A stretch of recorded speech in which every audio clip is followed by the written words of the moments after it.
right, Stargreen, I want to talk about this really rare, very special, once in almost 500 years, very rare Taurus lunar eclipse. Now the eclipse, you can see here, will be on November the 19th at 12:57 a.m. That's Pacific Standard Time, 3:57 a.m.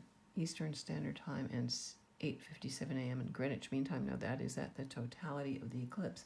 But what makes it so special is that it is the longest partial eclipse of this century and the longest, again, in 400 since 1480, I believe. So that's a very long time. Now, it will be a partial eclipse, which means it's not exact, but it will be very close to exact. So the moon will turn red.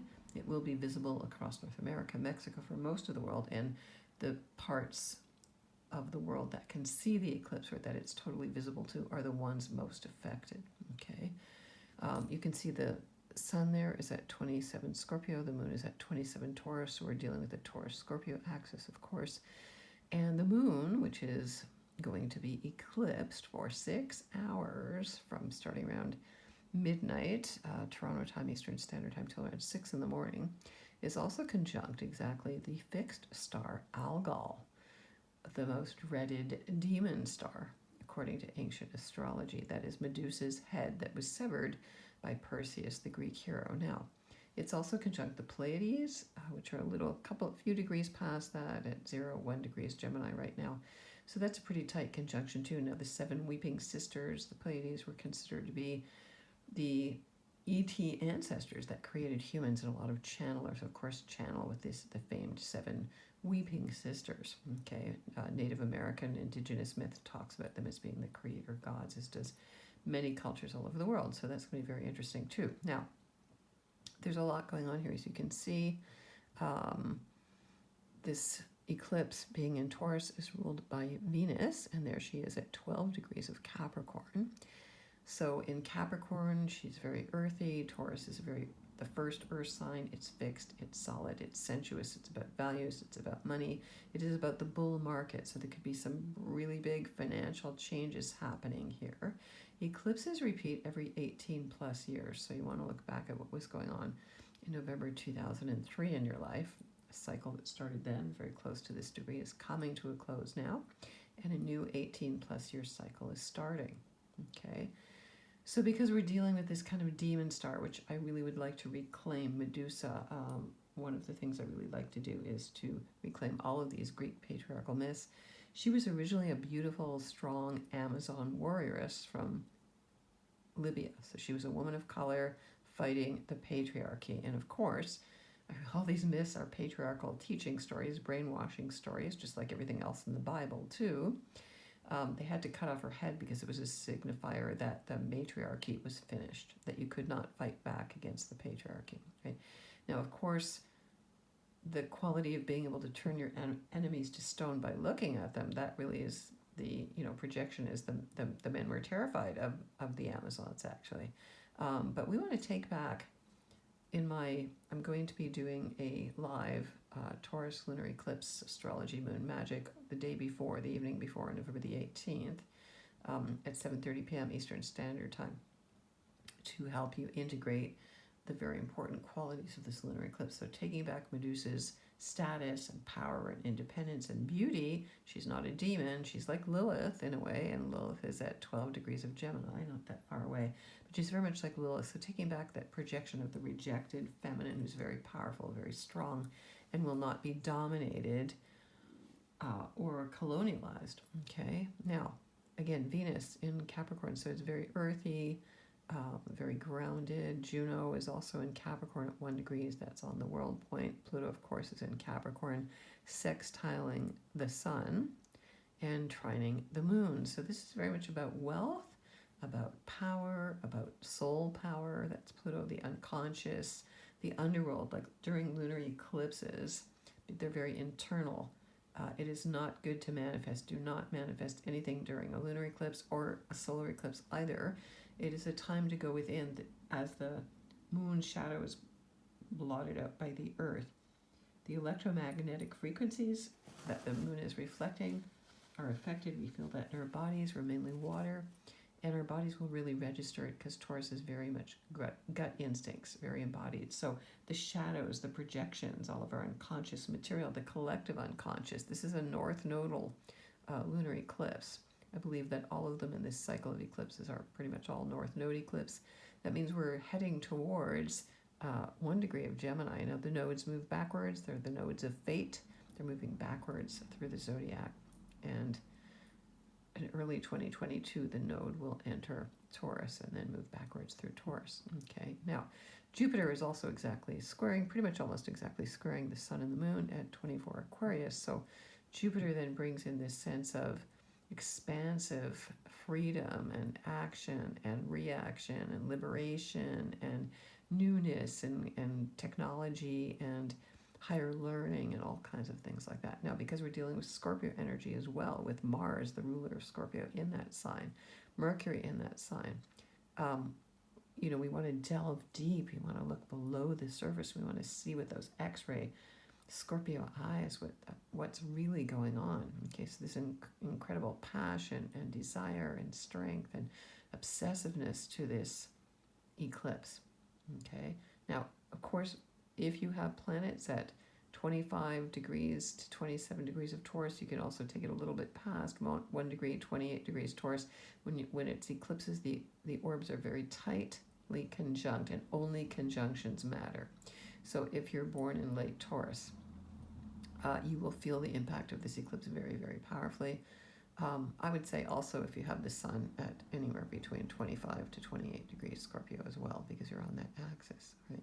Okay. Of course, that Jupiter degree is very powerful too. Now, there's a lot of different aspects going on here. What else can we talk about here? Neptune is trining the Sun. It's also sextiling the Moon. So again, bringing in this sense of connecting spiritually, connecting with their dreams, connecting with compassion. The best thing to do during the lunar eclipse, according to Tibetan Buddhists and Hindus who have watched these eclipses for millennium, for thousands and thousands of years, was that during an eclipse it was feared as the moon disappeared. The best thing to do during an eclipse, and a solar eclipse as well, is to chant mantras, because they believe that the effects of chanting mantras, even a simple one like Om Mani Padme Hum, during an eclipse like, or Om Namah Shivaya, or the Gayatri mantra, which is more complex, or even whatever Tara, Om Tare, Tu Tare, Ture Swaha, brings positive effects, positive vibrations 100,000 times. Now, if you do anything negative during a lunar eclipse, that also gets magnified 100,000 times. So that Jupiter in Aquarius, to me, squaring is the Sun and the Moon is really all about us collectively raising that higher consciousness level. Okay, so traditionally, 2 hours before the eclipse, which is literally right after my workshop the night before, you could eat then, but you're not supposed to eat during an eclipse. You're not supposed to sleep during the eclipse, so prepare to do an all-nighter, the night of the 19th, at least in Eastern Standard Time. You're not supposed to have sex. You're not supposed to drink alcohol, cigarettes, anything, no drugs, no drinking, no porn, and no negative emotions. Don't fight, don't argue, don't get mad, don't get jealous, don't get guilty, don't self-sabotage yourself, all of that negative energy, okay? Because it will just magnify 100,000 times in the world. So we don't want to do that, okay? So that's why I feel it's really important for you to please come and join me at my live Taurus Lunar Eclipse Workshop again the night before, a few hours before, actually, February 18th, 7:30 p.m. I will have a special musical guest, Michael Moon, who's a wonderful sound healer and a mystic, an astrologer, musician, songwriter, autistic poster boy, we call him as well. I've known Michael for about 30 years. Anyways, a wonderful musician, and that will be great to have Michael play live music. He's going to join the Zoom, and then we're going to all do chanting together, okay? And I will guide you then in a deep meditation. We'll go really into the earthiness, the groundedness, the values, the practicality. Taurus rules the throat chakra, so definitely singing, sound healing, opening up that throat chakra, the 5th chakra, right? Number 5 is also the number of Venus. So if you open an apple, you'll see the 5-pointed pentagram, which is Venus's symbol, because she makes that 5-pointed star image in her 8-year cycle. Okay, so working with the throat chakra, working with healing, working with bringing up a lot of shadows. I've certainly been feeling this myself, really since the last new moon. Very, very intense times. Okay, Eris at 23 Aries is still squaring Pluto, and I believe that Eris and Pluto in this square since 2020 is a lot to do with COVID. I don't want to get into talking about that right now. Also, the south node of the moon, which is important because the north node of the moon is what creates the eclipse. The south node is the past. The south node is at the 1st degree of Sagittarius, connected to Vesta. So Vesta is one of the Vestal virgins. You may have heard of them through the Catholic Church. They weren't virginal in a sexual pure way at all. They were actually sacred tantric priestesses who served the goddess and actually healed men who had come back from shedding blood profanely by having sex with them in their temples to purify them so they could integrate back into society. So Vesta is the root word of investment. So again, we have this very strong message about investments from the past, old international business kind of being released, and what are we investing ourselves in? You know, old histories, old ideas, old judgments. Sagittarius can be very judgmental, procrastination, truths. You know, truth can change. Our truths can change. Our ideas can change. Our philosophies can change. Very much so. Our courts can change. Our, you know, all of that stuff. The laws can change. That can be good or bad. So we want to focus on what we're invested in that's no longer serving our higher purpose. Okay, now Venus is in Capricorn, and that means that then she's ruled by Saturn, and Saturn is there at 8 degrees of Aquarius. Saturn is squaring Mars, so that Saturn-Mars square that kind of we've been feeling is still very intense. It's still on. It's still heavy. It's hard. There's limitations. Things are dark. Been really feeling that dark, deep, intense, taking us into the depths of the parts of ourselves that we don't want to look at. It can be ugly. We have to learn to open up to those rejected parts of ourselves. To me, that's what this whole total lunar eclipse is all about. And to really bring in some fresh air. That's Aquarius energy, fresh air. And to breathe. It's very important to breathe. The North Node is in Gemini. That's about our lungs. Of course, with COVID, everybody's been freaking out and focusing on the lungs. And of course, the moon in Scorpio the sun in Scorpio is all about death. Death, letting go, transformation. You can't have life without death. And, you know, North American culture, pretty much the world culture right now, does not know how to honor death as part of rebirth. I think in Mexico, they definitely honor death, which can be a good thing for sure. Let's see what else we've got here. Chiron, the wounded healer, at 8 degrees of Aries, is sextiling Lilith. So there's those wounds around the rejected feminine energy that we need to take back. Again, Chiron in Aries, that's like an Amazon warrioress, right? Again, that's that myth about Medusa. So for all women, I would say it's time to take off those masks and integrate the power that we have that's in our stare, the power that we all have to turn our enemy into stone. Literally just look at them and turn them to stone. Kind of reminds me of the Matrix. You have to believe that you can transmute, transform anything. Okay, now Saturn and Uranus are still also in their square. So really what we have here is a big T square. Uranus is opposite Mars, pretty much exact. The exact happened just the day before, actually. It's today, actually, on the 16th, I believe it is. So that Uranus-Mars square, very jittery, very angsty, very angry underneath, very spontaneous. It's Mars and Scorpio. You don't know what people are going to do. So there's danger. It's chaotic, danger of volcanic explosions. I have been predicting that Uranus-Mars square is very much deep, entrenched, earthy explosions, square Saturn, Eclipses also predicate earthquakes, and I'm a bit concerned about the big Canary Islands, La Palma volcano, which has constantly been going off since the middle of September, I believe. So there's a concern about that as well. So warning people, I don't want to be necessarily negative about this, but warning people about the chaotic, like don't bait the bull, don't wave the red flag, take the bull by the horns here, be very grounded, be very solid, be very clear in what you want, or what, it's kind of like surrendering like Neptune to control, because there's only so much you can control, and learning to ride the waves of chaos. There was a wonderful book years ago called Surfers of the Zabuya. I believe it was by Jose Arguelles, who co-created one of the first Earth days and created the first harmonic convergence.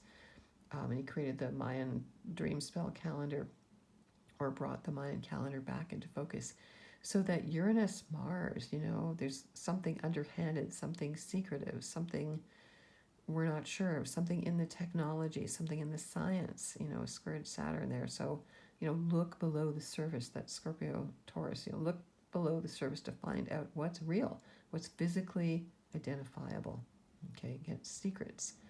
Big money, power. So I know if you watch the crypto markets, Bitcoin tends to go up on a full moon, but since yesterday it's been going down. All the market was sliding in general.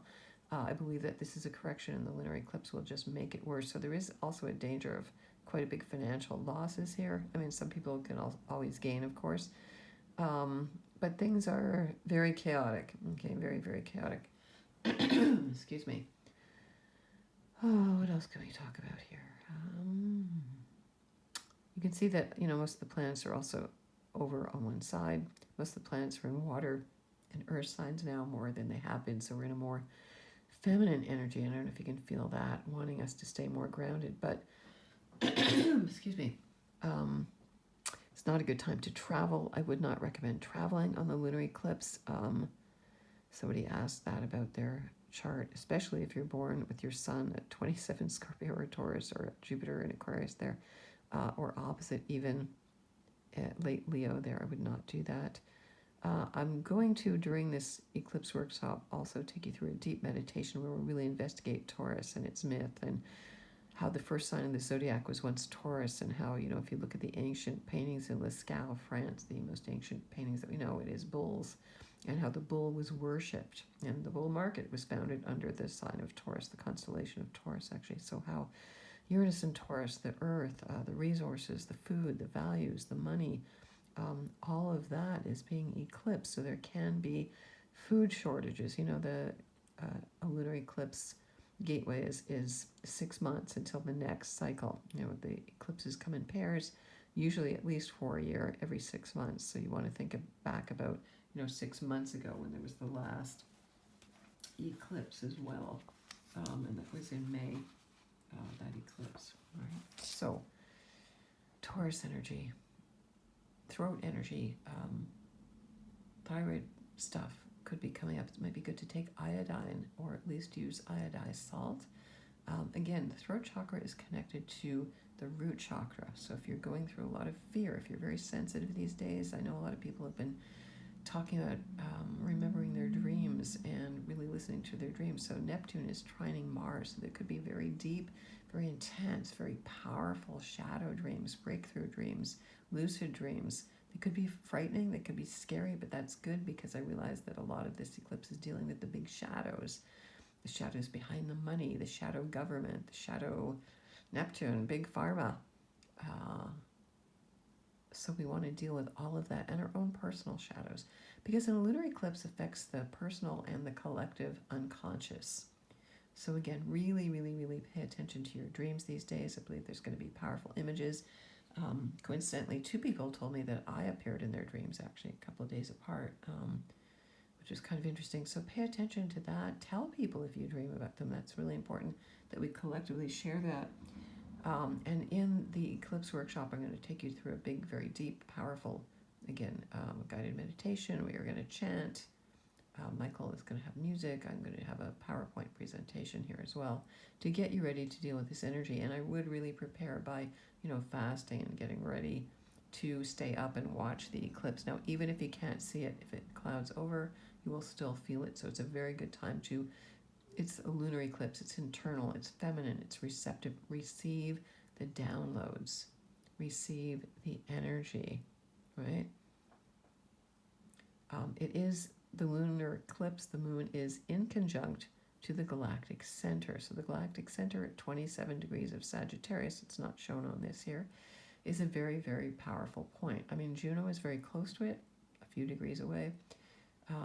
It's the big black hole at the center of this galaxy, and you want to tune into that energy. It's kind of like you can't really see it, but you could still tune into it. It's kind of like a blind spot, so it might be a good question to ask. What am I not seeing? What can't I see? What am I blind to? Because black holes are portals, major portals. And really, things are going to change. You know, we're not that long off into 2022. There's some big aspects happening. 2 weeks from now, there's going to be another very powerful total solar eclipse, December the 4th at 12 degrees of Sagittarius. So that's going to be a very powerful one too. Of course, I'm going to do a workshop on that as well. I'm going to be doing a presentation actually for the Cosmic Intelligence Agency on the 2nd. And then, of course, Venus is going to turn retrograde in late December, exactly, conjunct Pluto. And as we go into 2022, right at the end of December, Jupiter is going to re-enter Pisces. So the whole of 2022 is going to be very different energy. So you want to think now about, again, because the South Node is at the almost the last degree of Sagittarius, we're moving out of Sag energy now, out of that last 18 months. That's how long it takes the lunar nodes to transit a sign. Think about also what's been going on. These are microcosms, 18 months, 18 years. 18 is called Chai. It means life in Hebrew. So what kind of a new life do you want to start? 18 is a kind of a beautiful number, actually.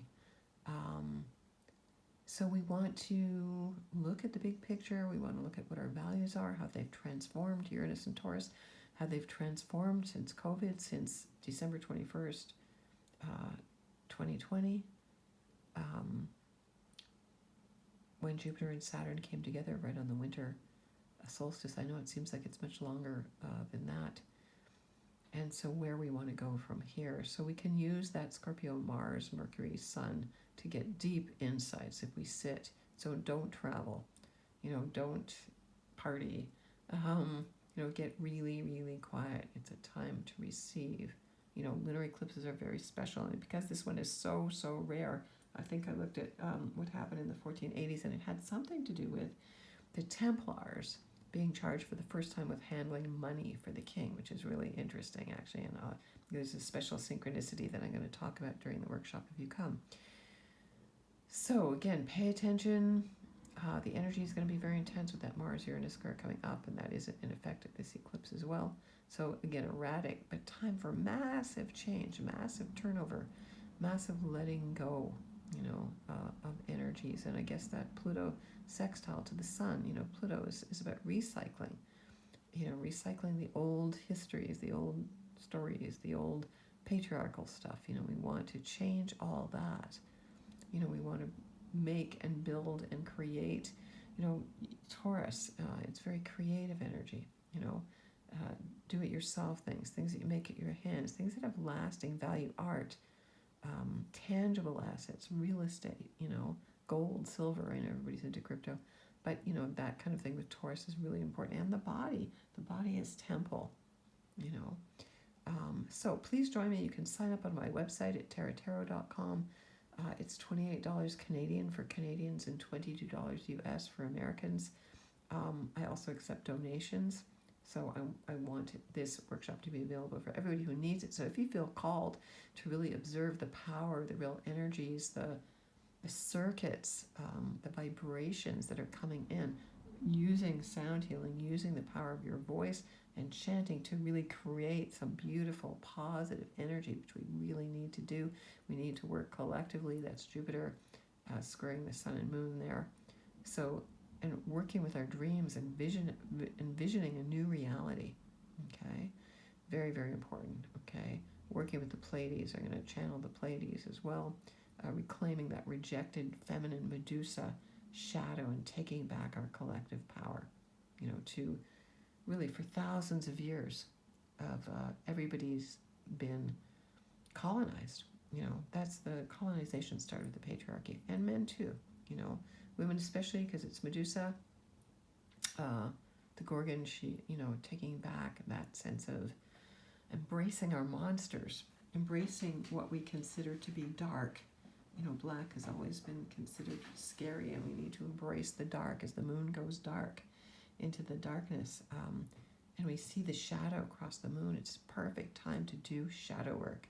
I know it's gotten sort of trendy these days, very old Jungian, you know, transformational, transpersonal psychology. So we want to work with those shadows, not to be afraid of them, but to command them, you know, to be strong. It's Taurus, it's the rock. Okay, so please join me again, November the 18th, 7:30 p.m. live on Zoom. Please sign up early. It's much better for me to know how many people are coming. And again, to enjoy the music. Michael Moon is a very, very talented, very special performer, and I'm very grateful to have him on board. So wishing you many, many blessings for the lunar eclipse, and